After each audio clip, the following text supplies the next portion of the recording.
Everybody, and a very warm welcome to Headingley and the launch of the new Pathways scheme, which we hope will be starting in October 2015.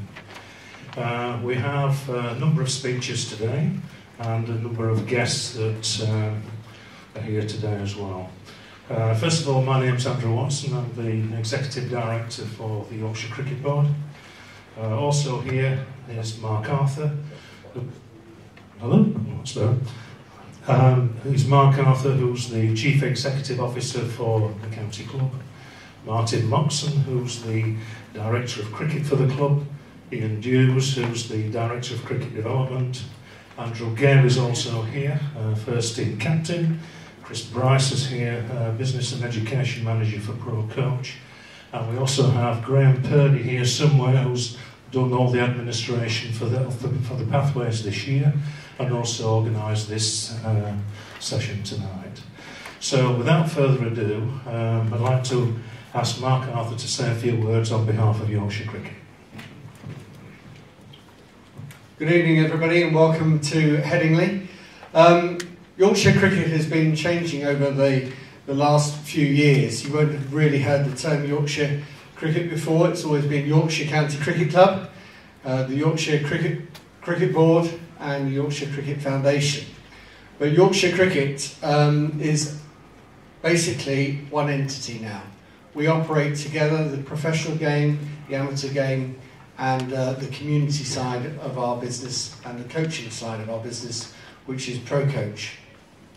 The reason for this is that everybody was merrily going about doing their own thing in Yorkshire, and it's a huge county, 747 cricket clubs, 503 junior sections, over 110,000 adults playing cricket every weekend, and yet nobody was really talking to each other. So we decided a couple of years ago that we've really got to get together and work as one entity, and this will really benefit those that are developing in the game, your children, basically.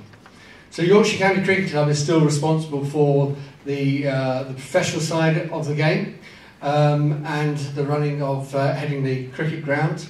And we've got a number of major initiatives coming up at the moment. It's a really good time to be involved in the cricket. Not only is the cricket side, which is probably more developed than the off-field element of Yorkshire Cricket, winning the county championship under the coaching tutelage here. More about that later.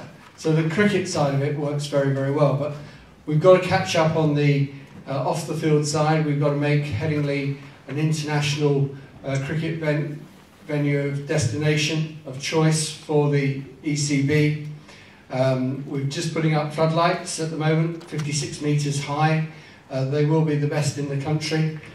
Being one of the last to get floodlights means that you actually can embrace all the new technology, and we will have 2,500 lux all over the pitch, whereas you find that somewhere like Lords, for example, have only got it on the square. So all over the ground you'll have fantastic illumination here, and our first match under lights will be on the 15th of May. We're also developing the facilities for the players, improving their dressing rooms this year, and Dickie Bird has put his hand in his pocket this year to pay for a player's balcony, which has completely destroyed the myth that he's the tightest man in Yorkshire. But as the president of Yorkshire, he was so delighted with the performance of the lads last year, winning the county championship, that he wrote a cheque for £125,000. He thought it was going to be 80. So it was quite a difficult conversation telling him it's going to be £125,000. But that's going to mean that for the first time the players have got an outdoor balcony. And then moving further forward, in 2019 we're going to be rebuilding that stand in conjunction with Leeds Rugby and Leeds City Council, and hopefully it'll be ready in time for an Ashes Test match, one-day international against Pakistan, and 4 World Cup matches. Added to that, we're also working as Yorkshire Cricket on the regeneration of Bradford Park Avenue as the ultimate community ground in the country. The Yorkshire Cricket Board obviously is responsible for all the grassroots cricket, and we take a very keen interest in that, and that is very much why you are here tonight. And the foundation is very much about all the community work, the trusts, and trying to reach out to this incredibly large and diverse population that we have in Yorkshire. And then there's ProCoach. ProCoach is our coaching arm. It's a joint venture of which the foundation owns 50% of ProCoach, and they are an incredibly professional outfit. And if any of you need any additional coaching at any time for your clubs or individuals, then it's a one-stop shop with ProCoach. And we're also delighted to announce that we've got a brand new partnership with Queen Ethelburga's School. They are looking for elite sports boys and girls to go to their school. So if any of you are interested in furthering your children's education at the same time as playing elite cricket, then you should have a chat with them over there after this event. It's an incredibly special school, and I just wish that I was 13 years of age, because I'd have had some of that.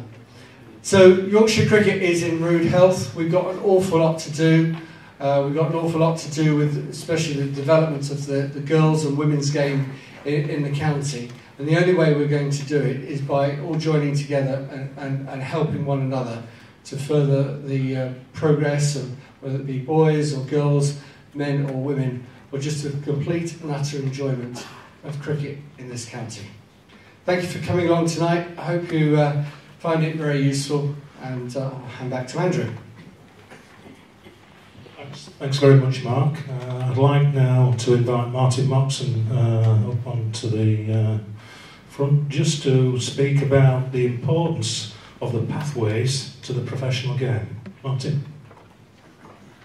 Thank you, Andrew. Good evening, everyone. I think Andrew's kind of put it in a nutshell, really, about how important we at the county club do regard the pathways scheme. I think it's pretty evident that we try and we like as much as possible to have our own players, if you like, for want of a better phrase, playing in the first team at Yorkshire. We want to give our players that have come through the system every opportunity to succeed at first class level and hopefully go on to international level. And I think you've seen that recently. The fact that we've currently got 6 players in the England squad in the West Indies. Admittedly, one is from Middlesbrough, one is from Zimbabwe. I think Middlesbrough's kind of Yorkshire. Well, I'm claiming it is anyway. But the fact is that we have got 6 players currently away on international duty.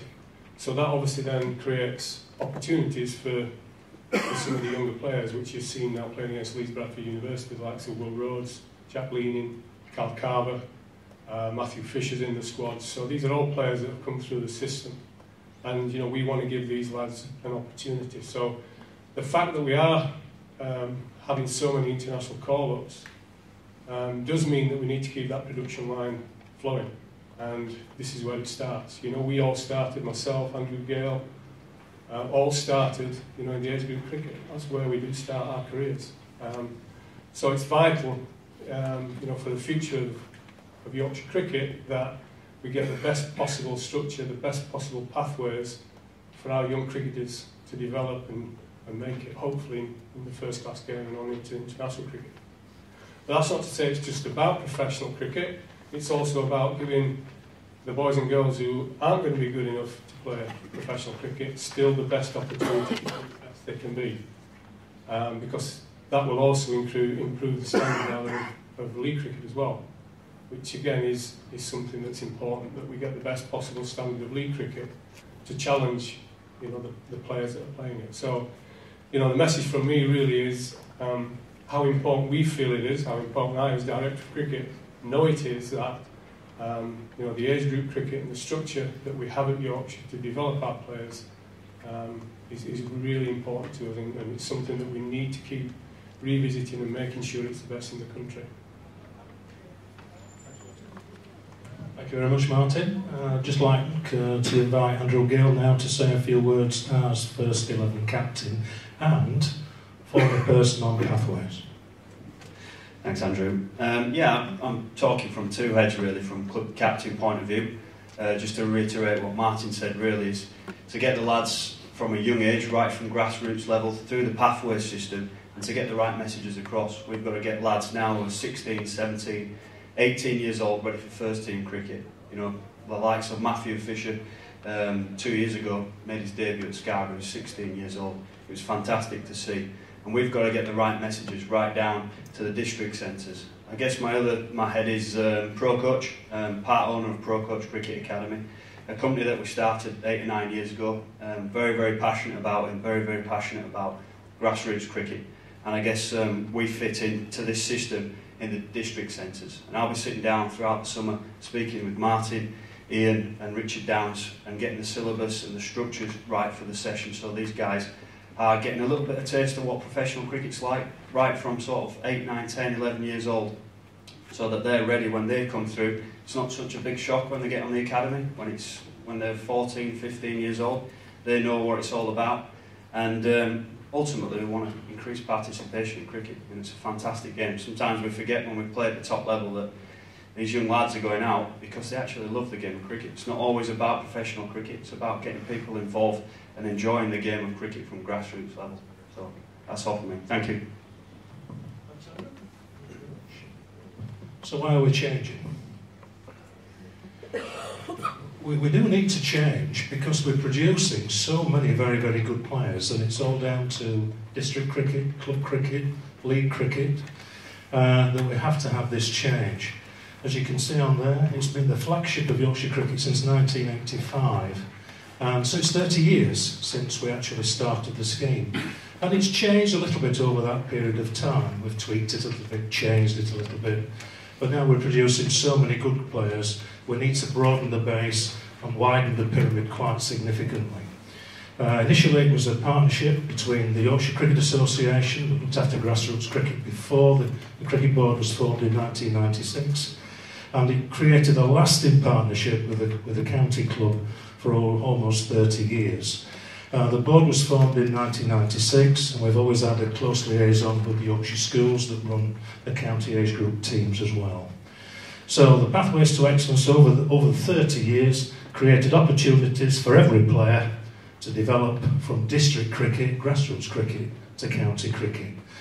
Our job is to produce more players for Martin and Andrew. That's the key to it all. But it's also to achieve their potential. And their potential and aspirations might not be to get to the county club, but to achieve a good level of club cricket, if not county cricket. So currently we have 289 players on the county system, but we've also got about 200 players who are good enough to get in that can't get in. And that's the problem that we have, and that's the reason for the change. So at the moment, 208 of those players are currently playing age group cricket, and that's discounting all the club cricket, the district cricket, the Yorkshire Junior Cricket Festival, and all the age groups underneath there. So there's a lot of people that's wanting to come in or good enough to come in that currently we can't actually accommodate. So currently that's the system that we've got. And it's been tweaked over many years. Initially it was level 1, level 2, level 3. The level 3 were all sub-regionals. And it's been transformed over a period of time. 2 years ago we had 1 gold and 2 silver. And Ian Hughes came to me and said, I think we might have to change Pathways a little bit because ECB restrictions and requirements, particularly funding requirements to produce players. We're also on performance-related pay as well, so we get more money for people who actually get onto county cricket. So 2 years ago, we changed it slightly to 2 gold and 1 silver. And as you can see there, the under-10s, under-11s for the last 2 years, also elites at Headingley as well. So all the county players sit within those 4 boxes there, the gold and the silver. But as you can see, that's nearly 300 players, and we haven't got enough room. Sitting underneath, and we've got many directors in the room tonight, are the bronze centres, which is the district centres, and we've got 9 of those. They're called sub-regionals, and they feed into the silver and the gold above that. So that's the system that we have at the minute, and I'd like to pay tribute to all the directors, assistant directors of all those centres who've done some fantastic work over 30 years. In September it will change a little bit, but the reasons why, quite simply, the structure's got to expand and it's got to develop to cater for all our future players, because we've got to provide more players for Martin for them to reach their potential. We cannot accommodate the current county players in the system at the minute. In other words, some players are actually having to be put into the bronze centre, and that's not good for county cricket. So that's really the reason why we've got to expand. The funding and the expectations requirements in the ECB over the years have changed a little bit, and we've got to make sure that we fit in there. We have 12% of all national targets in our county, so it's in our interest to develop players, develop clubs, etc., because we've got 12% of everything, of all the targets. Selection gold for silver and gold over the last 2 years has changed as well, because now we're asking the county coaches to actually nominate their best players, and Ian will just talk a little bit more about that a little bit later on. So that's the reason why we're going to change, and the system now looks like that, and I think everybody can see that on your sheets. And I'd like to now ask Ian Hughes to come up and just talk about the gold, silver, bronze bit in the middle and just explain the philosophy behind that. Thanks, Andrew. Thank you, everybody, for coming tonight. The reason for the change, as Andrew's talked about, is making sure that we get all the county players practicing and training with the county players, so that we haven't got them dotted around and spread around to the extent that we might have a county player in with a group of younger players that they're not getting challenged.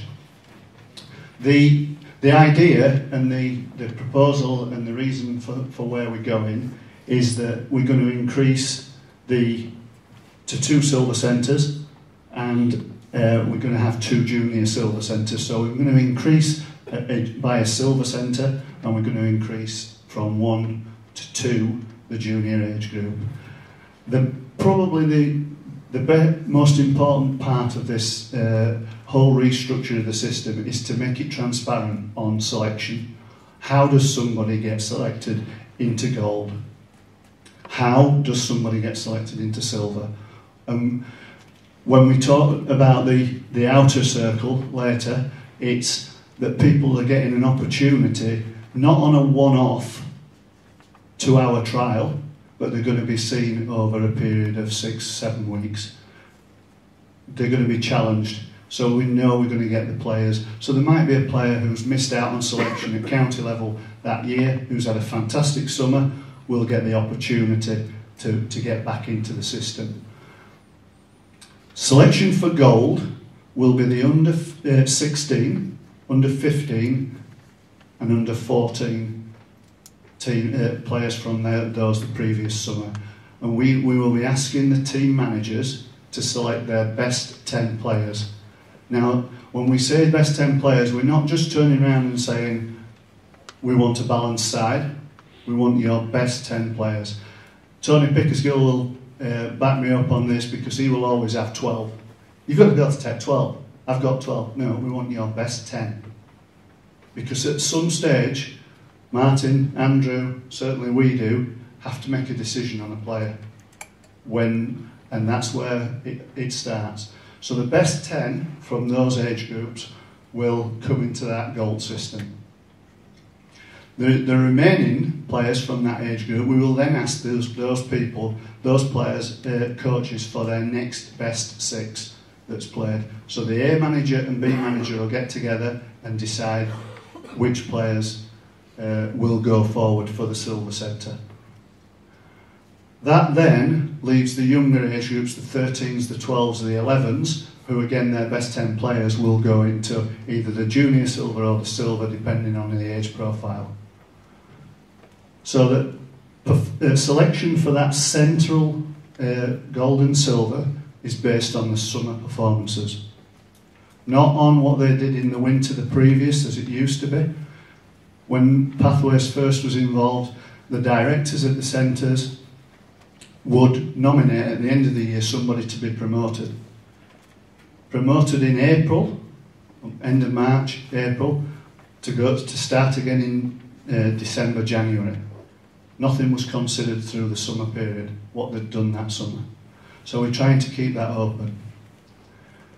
The bronze centres then will be the remaining county players, and they will be placed, and the centres there, those will be players that have played county age group cricket. They will all be accommodated within the bronze centres, the remaining players that have not been selected within that group. So that therefore all our players will be accommodated within the central hub. One thing that was Keith Dixon has highlighted and was a very valid point, where these centres are will need to be fluid each year because of where the county players will be. Because ideally we don't want, if we've got a bigger percentage from West Yorkshire one year or a bigger percentage in South Yorkshire the next year, then we need to make sure that the centres fit. So we're going to have to be very, very smart on how we get those centres and working with the team managers on postcoding and where they're from. So that's a challenge for us.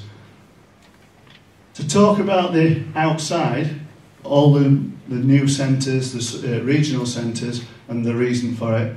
Again, the trials that we've had downstairs, where you've had 50, 60 boys attending one trial, and it's a 2-hour, 3-hour trial, and then they select the people that go into the bronze centres.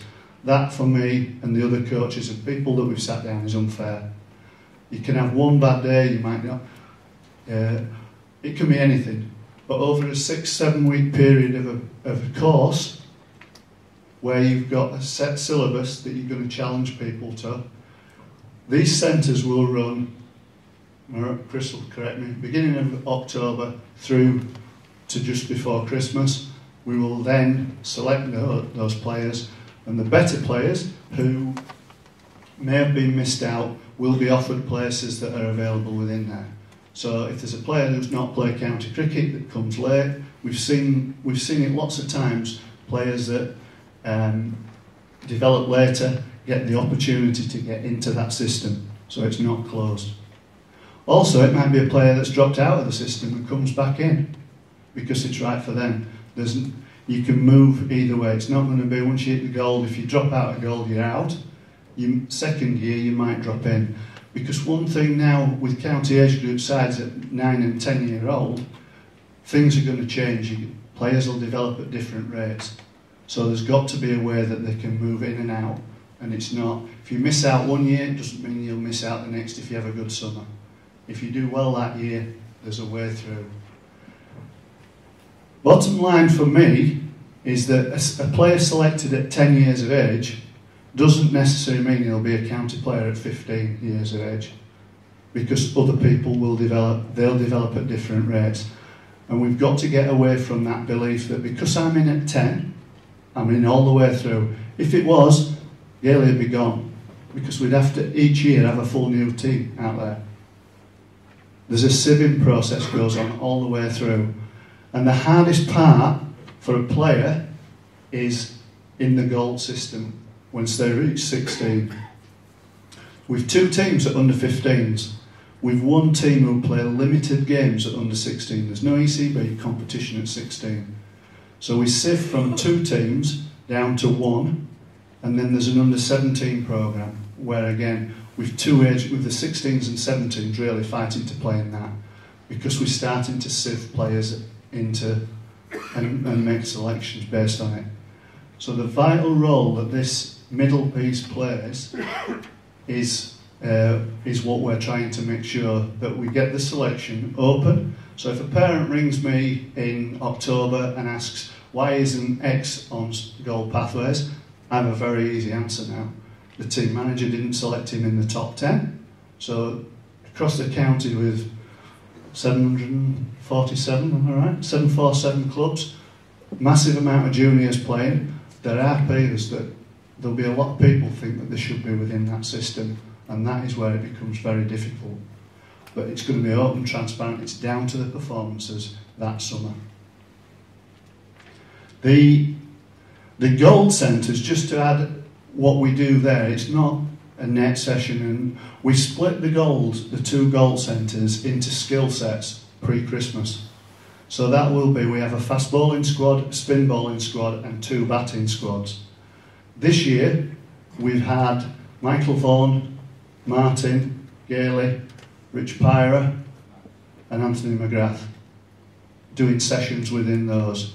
We're very, very fortunate as a club, and I say this every time when they ask about why the academy's been successful.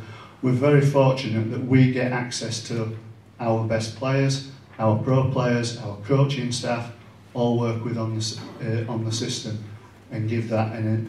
So this centres here is why we try to invest in it, and so we're trying to make sure we've got the right players at the right time. And that is where it really is. Can you just flip me your switch? I don't want to blow it. As you can see, this is the pyramid that you've got within your sheet, and how things sit within the structure to get right through to the pro staff from here. We start down with the junior clubs. We then have nominations to district centres, the taverns, and all the local competitions that are out there. From there, all the people there can make nominations to these centres that are out there. Once we get to the bronze, in the new structure, this is where I'll bring Chris in later on. Chris will speak about how the actual nuts and bolts of this work. But there will be opportunity for players that are playing district cricket and representative cricket to be first onto the outer ring courses that are out there, that are spread in the districts, and they're going to get the opportunity to play over to train, practice and show their worth over a 7-week period. From there, we will then move into the silver, as I said. So you've got a silver centre progressing into a senior gold and junior gold, where we're looking to fast track players and get them involved in the skill sets. From there, after the under 14, 15, 16 years old, we'll offer an emerging players programme. And that's where those players are invited to be part of our academy training sessions from October through to the beginning of April. At the beginning of April, we'll make a decision whether we continue with those players as an EPP player or offer them a chance to be a scholarship. Again, it's the next step up. From scholarship, then, generally that will be 1-2 years on scholarship, and then they will be offered a way out into academy, or they go back into league cricket. From academy then, around 15, 16, 17, depending on where it is and what's required at the professional level on our staff, that's then when they will get the opportunity to go up onto staff. So it's a very clear pathway that players have got to achieve. And use Jason's great term, the currency is runs and wickets. It's nothing else now. It's down to performance. It's down to what you do as a player. The centres, I'm going to ask how Chris is going to see that the regional centres will work.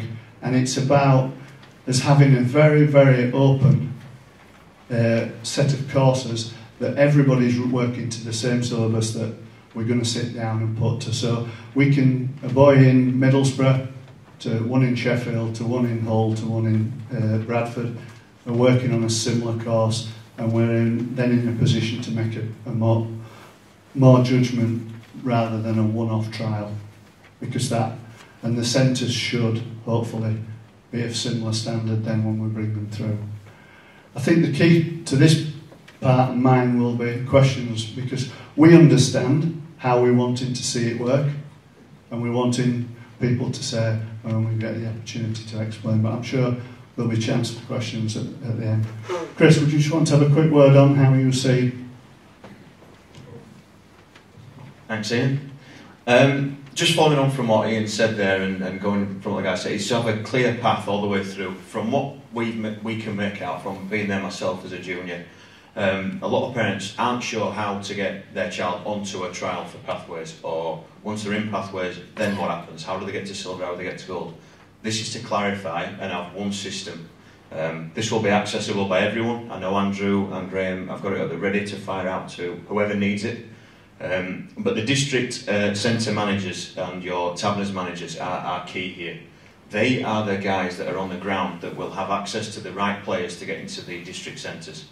So as you said, to get to the nuts and bolts of it, come selection time for your Taverners competitions, so if you're coming in just around here, nominated players, pathways, what's going to happen is they're going to receive, all district Taverners managers will receive letters to hand out to their players, who will then be able to book on to one of the district centres that will have, hopefully, something local to them. We've targeted 18 to target the 18 districts within Yorkshire to help the travel time, because the bronze centres, there were 9 of them, they're now going down to 4, but with there being the 18 district centres, hopefully someone will be able to access, not too far away from them, the same level of coaching that you can get Harrogate to Hull, wherever you need to travel to.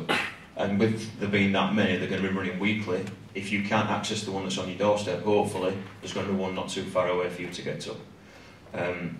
So everyone will know that if you're involved in Taverners cricket, your manager has got your key into the district centre. There won't be a one-off trial again to sort of assess it when you haven't played cricket for 3 or 4 months and all of a sudden in October you've got a trial for your pathways after Christmas. It will be, there's your letter, book onto the course, you start in mid-October and you're running through to Christmas. During those sessions, as we've said, the syllabus is key, and that's going to come from the top. So that by the time the guys are going to the academy sessions or the gold sessions, when Vaughan is going or Gail is going or Martin's there, they're not having to recap over some basics that they should have covered probably 3 or 4 years previous. We'll have all that covered because we know what boxes they want to be ticked. Our coaches are going to be working closely in line with the county staff, and I've already met numerous people that are sitting here now in front of me in this room before Christmas regarding getting their help in around the districts. There's so much goes on already in Yorkshire. We need to tap into that, use it, what's already out there, use their knowledge, use their skills, and have Yorkshire cricket going one way, all driving together. So thank you everyone that's already provided valuable feedback and shown support already. That's going to go a long way. Once selected and in the system, as we'll call it, in the district centres, Yorkshire age group managers, Taverners managers will be on hand to actually go visit. It's going to be an open door, nothing's going to happen behind closed doors here, to select the guys that are going to backfill the bronze centres to join the county boys. So if a guy is showing real promise, that door is going to be open for them to go in, and a bronze centre manager, district manager, will say, actually he's good enough, I want him at my centre, and he will then have access into the bronze centre and the route forward, silver, gold, etc, etc. So that door's never closed. If you're on a district centre, it's the first run of the ladder to get access after Christmas if you're not automatically selected due to having played for Yorkshire Schools the previous season. Following on from that one, if we're going to move forward then the Yorkshire Schools managers come into it in terms of trials, pre-season, sort of where we are now. I know the under-14s have been active this afternoon, so again that's where hopefully a lot of these Yorkshire managers are going to be present, especially at the bronze centres, to see the guys at work. So it's, again, you're not just on a one-off trial. Everyone can have a bad day, illness, whatever else comes into it. It's a good chance to assess them over a prolonged period of time, whether it be the district centres pre-Christmas or the bronze centres after Christmas. If they're in the silver and the gold, I think that we know what path they're taking, and hopefully they will stay in that. No one will have to come back down. Very rare that happens, but what is key is that the likes of Richard Downsy and Jews have got that door open and they're wanting their players challenged by the next ones coming through. Then hopefully we'll be able to produce more, which is the whole point of having the 18 district centres. Anything else you want to cover, Andrew? That's very well, thank you very much, Chris. So finally, that's been the roadmap since last October. We formed the Pathways Working Party in October 2014. The Pathways directors were consulted in December and in January, the existing directors, and it was unanimously approved that we should make these changes. The Pathways and County Age Group Committee was also consulted in January, and the Board of Directors for the Cricket Board approved that in December as well. And this is why we're here. It's the launch today. We want it to commence in September, so everybody in this room knows what's going to happen during the season, so that you're aware of the selection process for October. So as recap, the gold and silver and bronze accommodating all county age group players, the district centres now, priority bookings for YCB district cricket and the Yorkshire Junior Cricket Festival, formerly known as the Taverners. You can book on those courses from April to September, and priority bookings, as Chris has mentioned, will be open to those managers. Okay, so it's really important to nominate the very best district players to Chris. Really, really important if you've not played county age group cricket. And the district courses are there 6 to 8 weeks, September to Christmas. The Pathways is now launched, and we look forward to seeing most of you in the summer. I think it only remains for me now to say, have a safe journey home, have a great season. But I think on all your behalf, we'd like to wish Andrew and his team and Martin the very, very best for the season coming up. And we want you to retain that great trophy. Thank you very much, and a safe journey.